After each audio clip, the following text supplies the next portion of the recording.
maður svona spyr sig, við vantaði auðvitað Daniel Inga inn í vörnina. Já, hann alltaf var fyrir því óláni að meiðast við töku á myndbandi í markaðsverkefni fyrir HSÍ og fyrir deildina og komið fréttir það að hann var að taka upp TikTok-vídeó.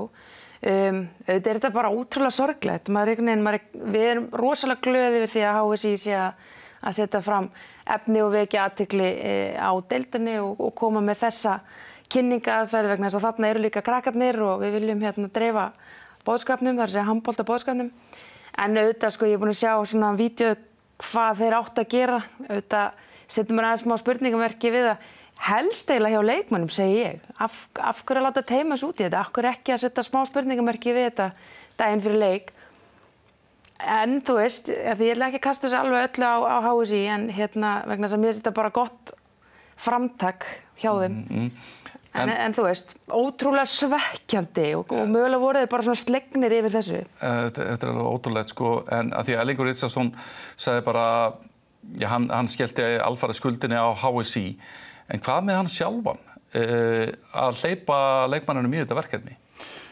Maður veit bara ekki hvernig þetta hefur fram, hvort að hann viti hvað eru að fara að gera, heldur. Þú veist, maður hefur ekki hugmyndu það og þetta eru líka fullorðnir strákar og þeir þurfa líka að taka ábyrgð á því hvað þeir eru að gera í þessum vídeóm. Ég meina, leikmaður sem átt að beygja sig niður.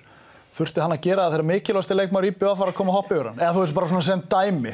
Þú veist, það verður að búa til eitthvað content og ég meina, þú hefur líka getað gert bara slegið þessu upp eitthvað Danni Inga spilaði með Haugum og svo í IBF núna. Eða, þú veist, það er að gera fullt af einhverju, þú veist, og væntanlegt efni fyrir veturi líka. Þannig að það þarf tvo til þarna til þess að svona óhapp gerist og bara því miður mista hann á þessu leik því að það hefur verið tölvöld skemmtilega að horfa á hann að leik með hann innanborðs. En tilfinningi mín svona hafandi komið utanfrá inn í handboltahreyfinguna aftur að það liggur við að HSÍ sé kennt að verðbólgan sé ennþá að há.